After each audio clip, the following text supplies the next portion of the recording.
What would happen if you hyper-focused on growing mentally and physically for an entire year?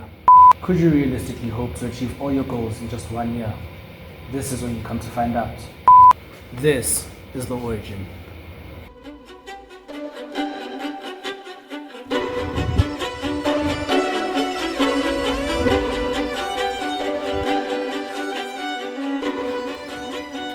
Now, to deliver on my promise, let's take a look at today's gym session. We're going to take a look at details. We're going to look through how many sets I'm doing, what exactly the workouts I'm doing are, and what are the benefits of each workout. Let's start by talking about my split. Now, what a split is basically the order in which you train each muscle group. The split I'm currently on is the 5-day full body split. In simple terms, this just means that I'm training majority, if not all, of my muscle groups on a daily basis for 5 days. What does this look like exactly? Let's take a look. First movement is the dumbbell chest press. This primarily targets your upper chest. Now let's quickly talk through the lingo. So what you want to complete in every workout is a working set. A working set is made out of one set. One set is made out of reps. What a rep is basically is every time I drop the weight and go back up, as you can see. That makes one rep. For this next workout, it's really important that you clone yourself in order to make it easier to set up the bar. This workout is called the bench press. It mainly targets the mid-chest and is a great beginner exercise. Just lower the amount of weight that you use when you start. Very similar to the first exercise, we can see that I'm doing one rep at a time. Now with this exercise, I only do 8 reps, which makes up one set. Now, as you'll soon come to figure out, how many sets you do is interchangeable and how many reps you do is interchangeable depending on what your goal is. Now, the next movement we're going to do is called a barbell row. We're going to do 3 sets of 8 reps, and that's enough. Now that you've got the basics, let's move a little quicker, shall we?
This is us signing out, boy.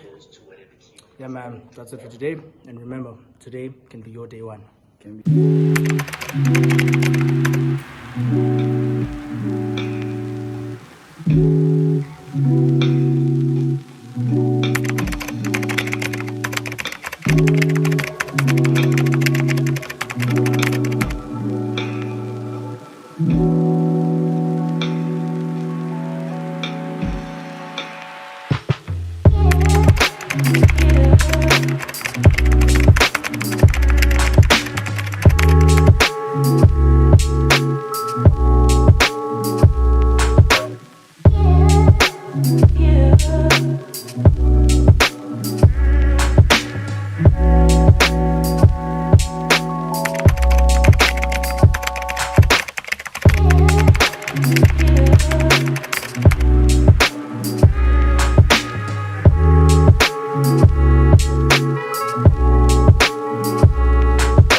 Oh, you thought we were done? Nah. Listen, man, there's something equally as important, but not a lot of people pay attention to, myself included, until now, that helps a lot when you're trying to get into shape, which is what you put into your body. Now, let me give you an illustration of sorts. Imagine we give you the task to go from point A to B, right? Let's say you're in Joburg and we tell you, no, go to Mpumalanga. And cool, we give you a car, but we fill this car, instead of using motor oil, we use hydraulic oil. And instead of using hydraulic oil, where there's supposed to be hydraulic oil, we use motor oil. And then we pour petrol, but it's a diesel car. Chances are you may make it to your destination, but you're doing a lot of damage to the car in the process. Actually, the chances are more highly likely that you won't even make it to your location. You'll just end up stuck somewhere in the middle, because you guys did. Now, what does this illustration have to do with the gym? Your body is a machine, and your goal is to make it look better or be stronger or whatever the goal is. You have to give it the right things that it needs to achieve those goals. Of course, you can give it just whatever, and it'll make do most of the time, because our bodies are really cool and adaptive like that. They'll make the most of what they have, but chances are you could be doing it a lot faster if you're putting the right things into your body. This is where calories, nutrients, tracking, stuff like that comes in. Now, admittedly, doing all that stuff is quite tedious, and I find it very tedious myself. So what did I do to counteract this? What I started doing, or rather what I noticed actually to begin with, what I noticed was I wasn't really growing at the rate that I should have been. Like, I was gaining a lot of strength, but my body wasn't reflecting the strength, to get me. So I'm realizing now that I need to go on a cut. And basically what I did at first was I went on a bulk. A bulk is where you try to get bigger, you get more body fat in the process, but you do get more muscle in the process as well. What I should have done when bulking was try to clean bulk, which is putting the right type of calories into my body that will put the least amount of fat and the most amount of muscle. But I didn't do that. I was just eating whatever, because my goal was to get big, not realizing that I was getting big but in the wrong way, to get me. So what I'm doing now is I'm cutting, and my goal weight is 60 kg. Right now I'm at like 63. At some point last year I was at like 68, going towards 70 or so. So I've cut down back to about 63, and my goal is to get back to 60 before I clean bulk. So what does this mean? It means that I need to now take in the right nutrients. So there's something called maintenance calories. Maintenance calories are the amount of calories that I need to take in on a daily basis to maintain what I already have, so to maintain the muscle mass that I already have. So these are clean calories that we're talking about as well. So not just whatever food that will give me calories, but the correct amount of calories. So what do I then track? What I did is for 3 days I tracked my carbohydrates, fats, fiber and protein going into my body with the general meals that I have on a daily basis. And I noticed that the larger aspect of my calories was carbohydrates and fats, and I was only taking in about half the protein that I was supposed to, and only about half the fiber that I was supposed to be taking in. I'll put the stats of the first 3 days that I showed on the screen here, you'll see it. So yeah, basically I wasn't really going to continue growing because I'm only putting in carbs and fats into my body. I was going to get bigger, yes, but I was not going to get big in the way that I wanted to get big, to get me. So now what I need to do, basically, because I'm cutting, I need to be right underneath my maintenance calories. So my maintenance calories are around 2,000 to 2,400. So right now I'm trying to maintain my daily caloric intake at about 1,900 towards 2,000.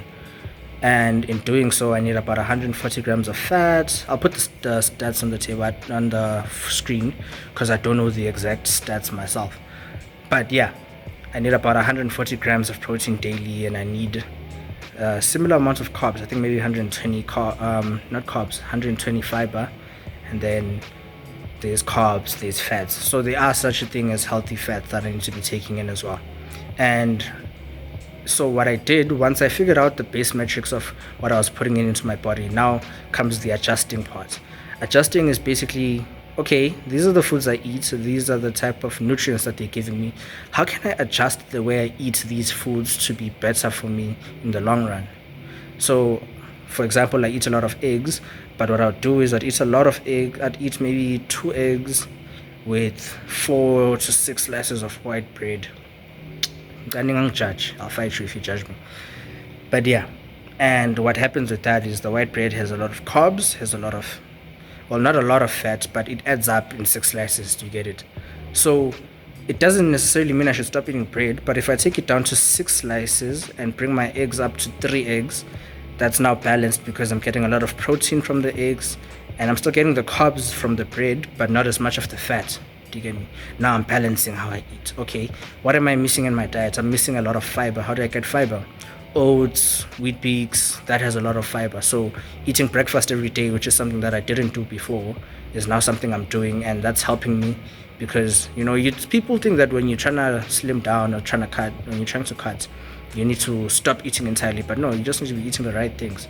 It won't help me to not eat at all. It'll help me more to eat the breakfast, but eat something healthy that will push towards what I needed to, which is the fiber. So that adds more fiber, putting the least amount of fats in my body, which keeps me fuller throughout the day as well. So I don't need to eat too large of a lunch or too large of a dinner at the end of the day. Same thing with my dinners, having more variety. So usually when I'd make eggs, I'd make like just plain eggs, put some bread on that, it's done. But obviously adding, you think it doesn't count, but the tomatoes, a little bit of tomatoes in there, a little bit of onion in there, a little bit of lettuce in there, it adds up over time and it helps you with whatever calorie goals you have. So I'm not being too specific with counting my calories. I just figured out the base that I was at, figured out what slight changes I needed to make. And once I make those slight changes, I've been seeing a lot better progress. It's been about 2 weeks now, and I can tell that it's working because at first, the first week I'd end the days very, very exhausted, very tired because obviously I'm not getting my maintenance calories or I'm just underneath my maintenance calories. But now it's a little bit better because my body's getting used to it. My body's using the nutrients the way it's supposed to, or is getting the right nutrients for the work that I'm doing.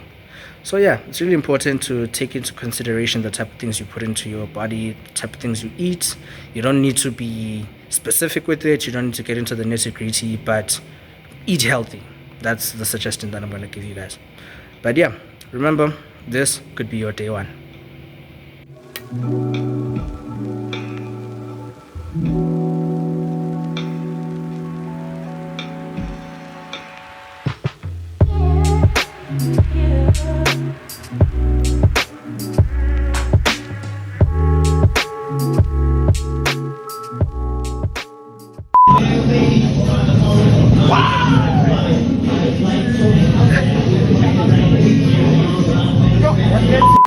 So guys, don't forget to subscribe to, what is it? That's Azisa code. That's Azisa Code. That's you on white YouTube, right? Yeah, YouTube, and then TikTok is just Azisa. It's Azisa. Alright.